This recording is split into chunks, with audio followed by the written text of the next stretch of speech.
Hello students, कैसे हैं आप लोग। आई होप कि आप सब लोग अच्छे होंगे। आज की क्लास में हम लोग पीरियोडिक प्रॉपर्टीज़ के बचे हुए टर्म्स को कंप्लीट करेंगे, जैसे ionisation enthalpy, electron gain enthalpy, electronegativity. ये सारे टर्म्स बहुत इम्पॉर्टेंट होते हैं हमारे पूरे इनऑर्गेनिक केमिस्ट्री के लिए। ठीक है, हम लोग, अगर आप लोगों ने मेरी पिछली वीडियो को नहीं देखा है तो वो ज़रूर देख लें, क्योंकि उसमें मैंने screening effect, effective nuclear charge और एटॉमिक रेडियस का ट्रेंड्स पीरियड में और ग्रुप में क्या है ये सब बताया है।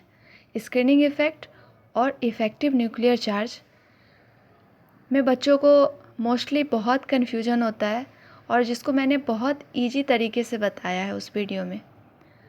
उस वीडियो का लिंक मैं आई बटन में भी डाल दूँगी और डिस्क्रिप्शन बॉक्स में भी डाल दूँगी, वहाँ से भी आप लोग देख सकते हो। ठीक है,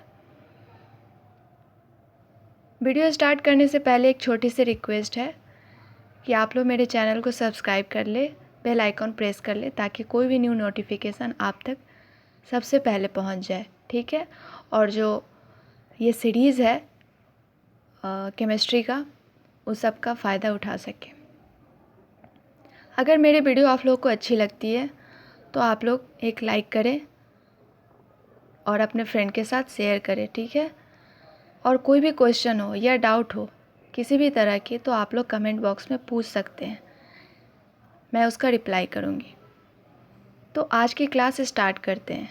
सबसे पहले हम लोग पढ़ेंगे आयोनाइजेशन एंथैल्पी। क्या होता है आयोनाइजेशन एंथैल्पी?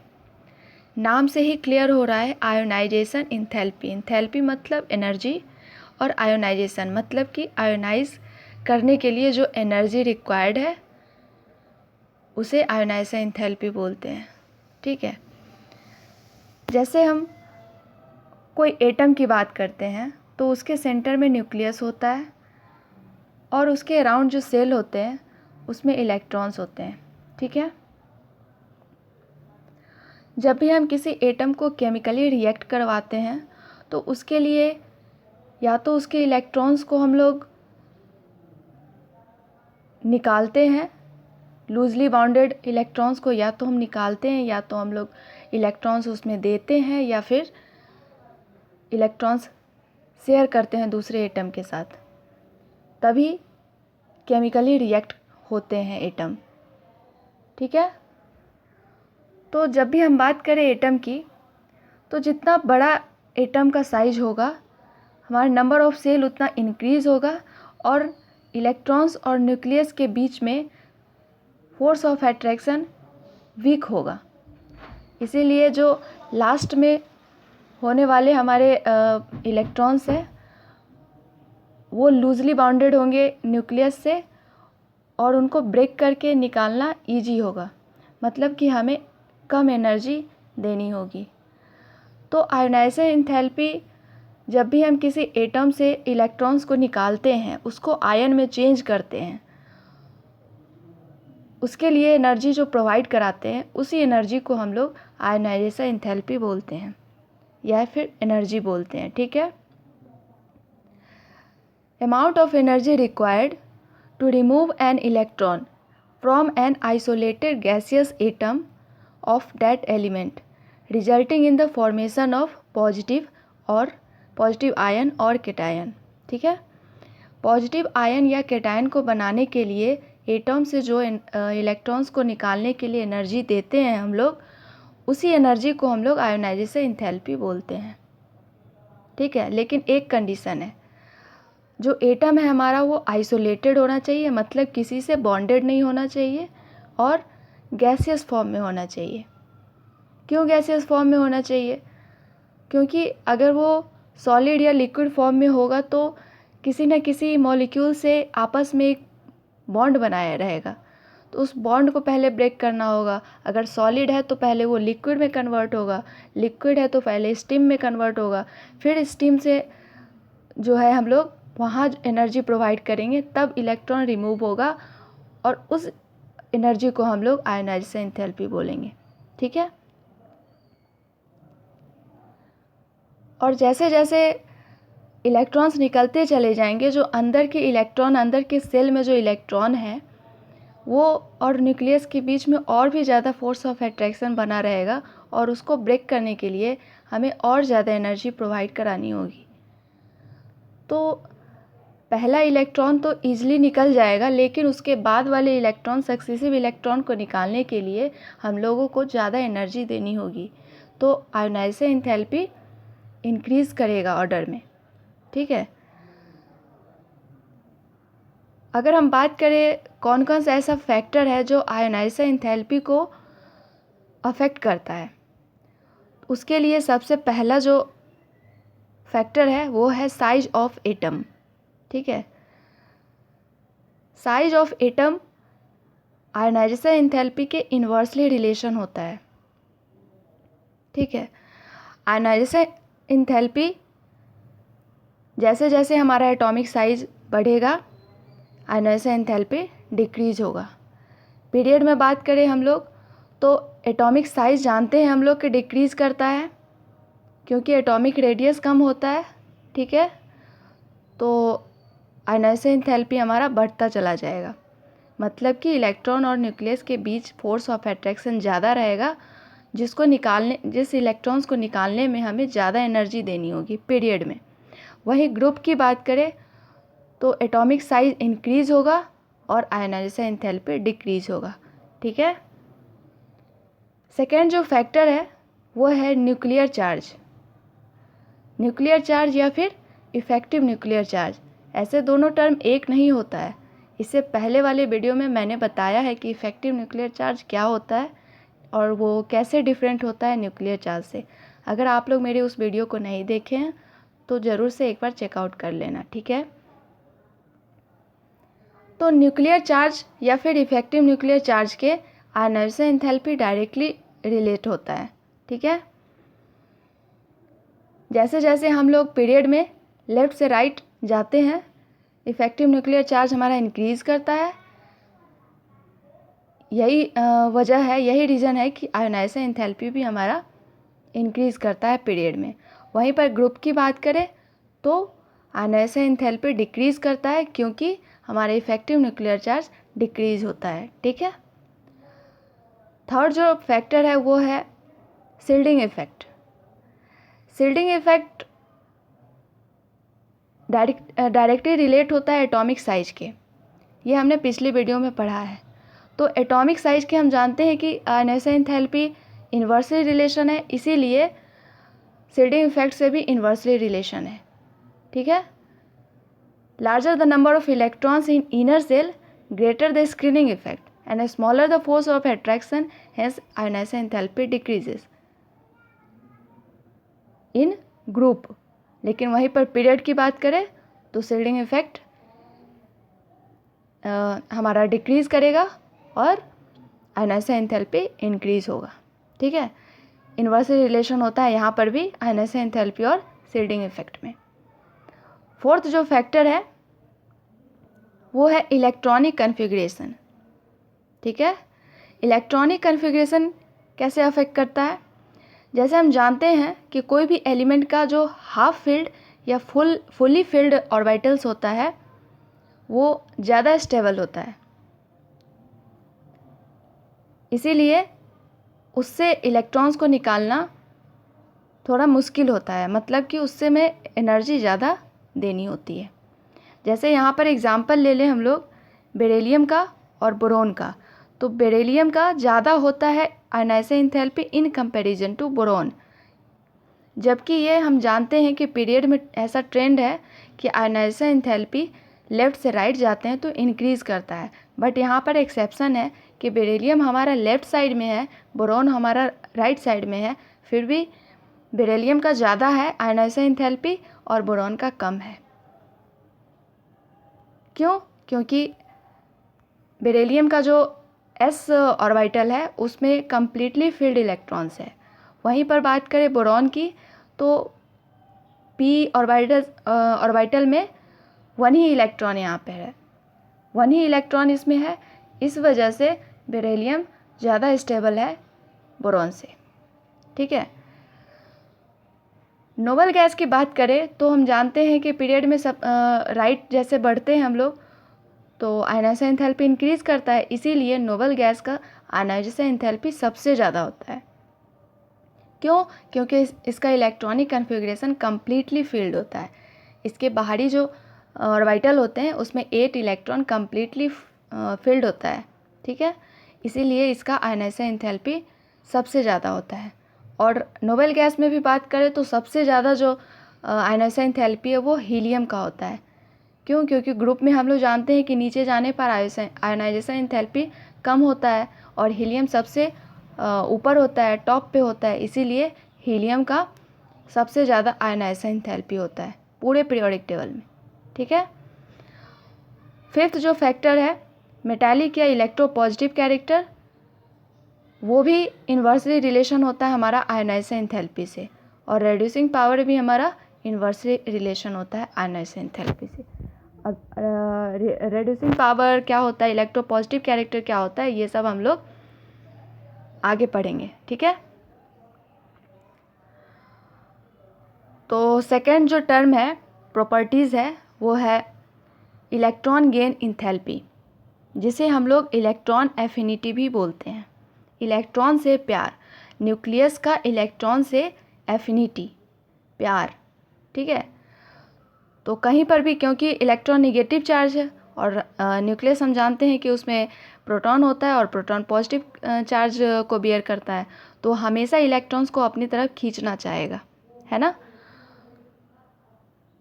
तो इलेक्ट्रॉन गेन इंथैल्पी में जो भी बाहरी इलेक्ट्रॉन्स होते हैं न्यूक्लियस जो है उसे अट्रैक्ट करता है, और अट्रैक्ट करने की वजह से जो वहाँ से एनर्जी रिलीज़ होता है, एनर्जी निकलता है, उसी एनर्जी को हम लोग इलेक्ट्रॉन गेन इंथैल्पी बोलते हैं, ठीक है।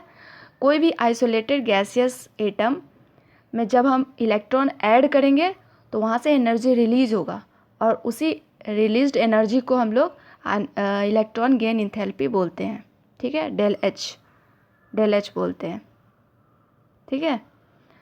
तो इलेक्ट्रॉन गेन इंथैल्पी या तो एक्सोथर्मिक होगा मतलब निगेटिव होगा, अगर रिलीज़ होगा तो निगेटिव होगा मतलब कि एक्सोथर्मिक रिएक्शन होगा, और अगर हम प्रोवाइड करेंगे एनर्जी तो एंडोथर्मिक होगा और पॉजिटिव होगा, ठीक है। तो यहाँ पर और ये चीज़ है कि आयनाइजेशन एंथैल्पी हमेशा पॉजिटिव होगा। क्यों? क्योंकि हम लोग हमेशा एनर्जी प्रोवाइड करेंगे उस टर्म में, और यहाँ पर कुछ एक्सेप्शन है कि हमेशा एक्सोथर्मिक नहीं होगा इलेक्ट्रॉन गेन इंथैल्पी, कभी कभी एंडोथर्मिक भी होगा, ठीक है। जैसे एक एग्जांपल ले लिया ऑक्सीजन की। ऑक्सीजन जब आइसोलेटेड एटम में है तो इसको पहला इलेक्ट्रॉन इसको देने के लिए जो एनर्जी रिलीज़ होगा वो हमारा एक्सोथर्मिक होगा, लेकिन वही सेकेंड स्टेप में जब एनर्जी इलेक्ट्रॉन हम इसे देंगे तब हमें एनर्जी भी देनी होगी, उस टाइम पे ये रिएक्शन एंडोथर्मिक होगा, ठीक है। वहीं पर बात करें ग्रुप 17 की, हैलोजन ग्रुप, उसका जो इलेक्ट्रॉन गेन इंथैल्पी है वो निगेटिव होगा, ठीक है, क्योंकि इसका जो नोबल गैस कॉन्फ़िगरेशन को ये अटेन करना चाहता है, इसलिए इलेक्ट्रॉन गेन इंथैल्पी इसका निगेटिव होगा, ठीक है, मतलब कि एक्सोथर्मिक रिएक्शन होगा यहाँ पर। वहीं पर नोबल गैस की बात करें तो अगर इसको केमिकली रिएक्ट करवाना है और इलेक्ट्रॉन को इसमें देना होगा तो इसके लिए हमें एनर्जी भी देनी होगी, तो यहाँ पर इलेक्ट्रॉन गेन इंथैल्पी यहाँ पर पॉजिटिव होगा, एंडोथर्मिक होगा, ठीक है। और इसका ट्रेंड क्या है, इसका पीरियड में और ग्रुप में इलेक्ट्रॉन गेन इंथैल्पी का क्या ट्रेंड है, कैसे इंक्रीज़ करता है, कैसे डिक्रीज़ करता है, कब निगेटिव होता है, कब पॉजिटिव होता है, वो हम लोग देखते हैं। जैसे जैसे एटम का एटॉमिक नंबर हमारा बढ़ेगा पीरियड में, इलेक्ट्रॉन गेन इंथैल्पी उतना निगेटिव होता जाएगा, लेफ़्ट टू राइट, ठीक है। हम जानते हैं कि पीरियड में एटॉमिक नंबर जैसे जैसे बढ़ेगा उसका साइज कम होगा, एटम का साइज कम होगा, और एटम का साइज कम होगा तो इलेक्ट्रॉन गेन इंथैल्पी उतना निगेटिव होगा। ठीक है, इफेक्टिव न्यूक्लियर चार्ज भी पीरियड में हम जानते हैं कि इंक्रीज़ करता है। तो यहाँ पर हम लोग इंक्रीज डिक्रीज़ के जगह पे हम लोग देखेंगे कि निगेटिव होगा या पॉजिटिव होगा। इलेक्ट्रॉन गेन एंथैल्पी निगेटिव होगा मतलब एक्सोथर्मिक है, और पॉजिटिव होगा मतलब एंडोथर्मिक है। ठीक है, तो पीरियड में ये जैसे जैसे बढ़ते हैं हम लोग लेफ़्ट से राइट, वो उतना निगेटिव होता जाएगा। ठीक है, वहीं पर हम लोग ग्रुप की बात करें तो एटम का साइज जैसे जैसे बढ़ेगा टॉप से बॉटम, हमारा इलेक्ट्रॉन गेन एंथैल्पी उतना कम निगेटिव होता जाएगा। ठीक है,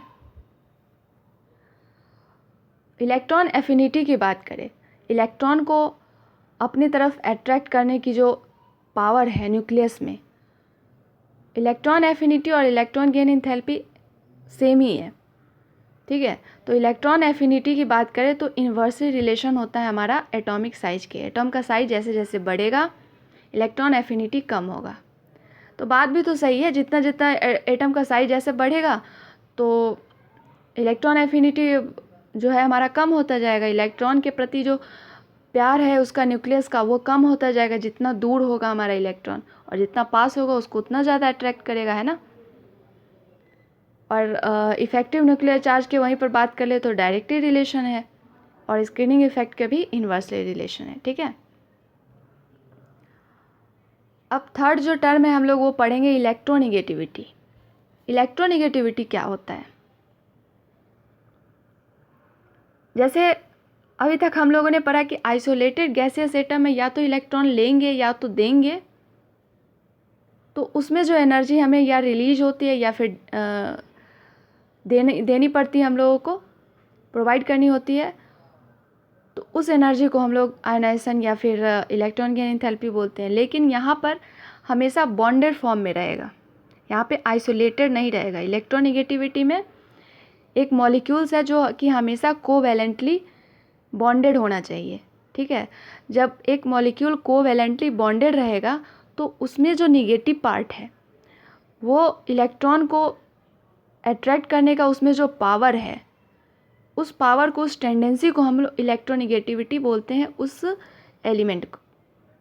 ठीक है, जो निगेटिव पार्ट के जो एलिमेंट है उसका इलेक्ट्रोनिगेटिविटी बोलते हैं उस टेंडेंसी को, जो इलेक्ट्रॉन्स को अट्रैक्ट करने का पावर है उसमें। ठीक है, tendency of an element to attract electrons toward itself in covalently bonded molecules. ठीक है, वो आइसोलेटेड नहीं होगा, कोवैलेंटली बॉन्डेड मॉलिक्यूल्स के लिए है। जैसे हम लोग एग्जांपल ले ले HCl। ठीक है, तो हम जानते हैं कि हाइड्रोजन को भी एक इलेक्ट्रॉन चाहिए और क्लोरीन को भी एक इलेक्ट्रॉन चाहिए, है ना, उसको ऑक्टेट अपना कंप्लीट करने के लिए। तो ये दोनों आपस में शेयर करके ये कोवैलेंट बॉन्ड बनाता है। ठीक है, तो धीरे धीरे ये जो निगेटिव पार्ट है इसका इलेक्ट्रोनिगेटिविटी, मतलब कि इसका जो निगेटिव पार्ट है ये चाहेगा कि हाइड्रोजन के इलेक्ट्रॉन्स को अपने तरफ अट्रैक्ट करे। ठीक है, अपने तरफ अट्रैक्ट करे, उसके बाद इस पर पार्शियल निगेटिव चार्ज होगा और इस पर पार्शियल पॉजिटिव चार्ज हो जाएगा हाइड्रोजन पे। तो यही निगेटिव पार्ट की जो टेंडेंसी है इलेक्ट्रॉन्स को अपनी तरफ खींचना, इसी टेंडेंसी को हम लोग इलेक्ट्रोनिगेटिविटी ऑफ दैट एलिमेंट बोलते हैं। ठीक है, कौन कौन से फैक्टर हैं जो इलेक्ट्रोनिगेटिविटी को अफेक्ट करते हैं? जैसे बात कर ले ionization potential, electron gain enthalpy जो अभी हम लोगों ने पढ़ा है, उसका डायरेक्टली रिलेशन होता है हमारा इलेक्ट्रोनिगेटिविटी से। जितना ज़्यादा आयोनाइजेशन एंथैल्पी या इलेक्ट्रॉन गेन एंथैल्पी बढ़ेगा, इलेक्ट्रोनिगेटिविटी उस एलिमेंट्स का उतना ज़्यादा होगा। ठीक है, और एटॉमिक साइज की बात कर ले तो वो इन्वर्सली रिलेशन होता है हमारा इलेक्ट्रोनिगेटिविटी के। साइज जितना छोटा होगा इलेक्ट्रोनिगेटिविटी उतना बड़ा होगा। तो पीरियड में अगर देखें तो जानते हैं कि एटॉम का साइज़ जो है वो डिक्रीज़ करता है, तो इलेक्ट्रोनिगेटिविटी हमारा इंक्रीज़ करेगा पीरियड में। और ग्रुप में क्योंकि साइज़ हमारा बढ़ता है टॉप टू बॉटम, तो इलेक्ट्रोनिगेटिविटी भी डिक्रीज़ करेगा। ठीक है, न्यूक्लियर चार्ज की बात करें तो इलेक्ट्रोनेगेटिविटी डायरेक्टली रिलेशन होता है, और चार्ज ऑन कैटायन की बात करें तो वो भी डायरेक्टली रिलेशन होता है इलेक्ट्रोनेगेटिविटी के। चार्ज ऑन कैटायन कैसे रिलेट करता है? कैटायन का हम जानते हैं कि उस पर पॉजिटिव चार्ज होता है, तो जितना पॉजिटिव चार्ज उस पर बढ़ेगा हम जानते हैं कि हमारा आयन उतना छोटा होता जाएगा, ठीक है, और जितना आयन छोटा होगा उसकी इलेक्ट्रोनेगेटिविटी उतनी ज़्यादा होगी, ठीक है। इसीलिए डायरेक्टली रिलेशन है चार्ज ऑन कैटायंस का इलेक्ट्रोनेगेटिविटी से। नेक्स्ट जो फैक्टर है वो है एस कैरेक्टर। एस कैरेक्टर जैसे जैसे इंक्रीज़ करेगा वैसे वैसे इलेक्ट्रोनेगेटिविटी उस एलिमेंट का ज़्यादा होगा मॉलिक्यूल्स में। जैसे कोई भी कंपाउंड बना है तो उसमें जो एलिमेंट है उसका हाइब्रिडाइजेशन क्या है। अगर वो sp है इसका मतलब s कैरेक्टर 50% है, अगर वो sp2 है तो 33% है, और sp3 है तो 25% है।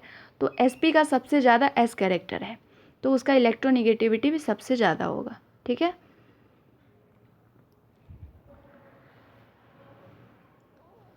नेक्स्ट जो टर्म है वो हम लोग पढ़ेंगे मेटालिक प्रॉपर्टी। मेटालिक प्रॉपर्टी क्या होता है? Tendency to form cation by loss of electron. Cation बनाने की टेंडेंसी उसको बोलते हैं मेटालिक प्रॉपर्टी। इसका वेरिएशन क्या है ग्रुप में? जब भी न्यूक्लियर चार्ज इंक्रीज़ करेगा शिल्डिंग इफेक्ट इंक्रीज़ होगा, रिड्यूसिंग स्ट्रेंथ इंक्रीज़ होगा, मेटालिक प्रॉपर्टी भी इंक्रीज़ होगा, ठीक है। और पीरियड में बात करें तो न्यूक्लियर चार्ज इंक्रीज़ होगा तो मेटालिक प्रॉपर्टी डिक्रीज़ होगा, tendency to form positive ion decrease होगा, मेटालिक प्रॉपर्टी डिक्रीज़ होगा। मतलब tendency to form positive ion जो है वो डायरेक्टली रिलेशन है हमारा मेटालिक प्रॉपर्टी के। रिड्यूसिंग प्रॉपर्टी भी हमारा डायरेक्टली रिलेशन है मेटालिक प्रॉपर्टी के, और इलेक्ट्रोनेगेटिविटी हमारा इन्वर्सली रिलेशन है, ठीक है। और नॉन मेटालिक कैरेक्टर जो है वो डायरेक्टली रिलेशन है हमारा इलेक्ट्रोनेगेटिविटी, क्योंकि हम लोग जानते हैं कि पीरियड में जब लेफ़्ट से राइट जाते हैं तो नॉन मेटालिक कैरेक्टर बढ़ता है, और नॉन मेटालिक कैरेक्टर बढ़ेगा तो इलेक्ट्रोनेगेटिविटी भी बढ़ेगा, ठीक है। इलेक्ट्रोनेगेटिविटी का एप्लीकेशन भी है। क्या एप्लीकेशन है? जब भी बॉन्डेड फॉर्म में कोई मॉलिक्यूल्स है तो इलेक्ट्रोनेगेटिविटी से हम लोग ये पता लगा सकते हैं कि उसमें कौन सा बॉन्ड बना हुआ है, ठीक है। क्योंकि हम जानते हैं कि इलेक्ट्रोनेगेटिविटी एक्सपेरिमेंटल टर्म है, इसको सारे एलिमेंट्स के लिए निकाला गया है, एक्सपेरिमेंटली डिसाइडेड है, इसे हम लोग निकाल नहीं सकते, इसे हम लोग बस रिलेट करते हैं, ठीक है। उसका ज़्यादा है इसका कम है, इस तरह से हम लोग रिलेट करते हैं। तो इसका पॉइंट दिया गया है, इतना एक्सपेरिमेंट करके निकाला गया है कि अगर इतना होगा तो इलेक्ट्रोनेगेटिविटी ज़्यादा होगा, इतना होगा तो कम होगा, ठीक है। जैसे 1.7 हमारा एक्सपेरिमेंटली डिसाइडेड है इलेक्ट्रोनेगेटिविटी के लिए, और इसी से रिलेट करके हम लोग ये बताते हैं कि कौन से मॉलिक्यूल्स में या कंपाउंड में कौन से बॉन्ड फॉर्म किए हुए हैं। जैसे कि जब हमारा चेंज इन इलेक्ट्रोनेगेटिविटी 0 होगा तो 100% कोवैलेंट बॉन्ड बना रहेगा। उसका एग्जाम्पल है हाइड्रोजन गैस, ठीक है। और इलेक्ट्रोनेगेटिविटी जब हमारा 1.7 होगा तो उस कंडीशन में 50% कोवैलेंट और 50% हमारा आयोनिक बॉन्ड बनेगा। उसका एग्जाम्पल है सिलिकॉन ऑक्साइड SiO2। जब हमारा चेंज इन इलेक्ट्रोनेगेटिविटी 1.7 से ज़्यादा होगा तो आयोनिक बॉन्ड बनेगा, जिसका एग्जाम्पल है सोडियम फ्लोराइड NaF। और इलेक्ट्रोनेगेटिविटी हमारा 1.7 से कम होगा, चेंज इन इलेक्ट्रोनेगेटिविटी 1.7 से कम होगा तो पोलर कोवैलेंट बॉन्ड बनेगा, जिसका एग्जाम्पल है वाटर, ठीक है। ये वीडियो फिर अब यहीं पे हम लोग फिनिश करते हैं।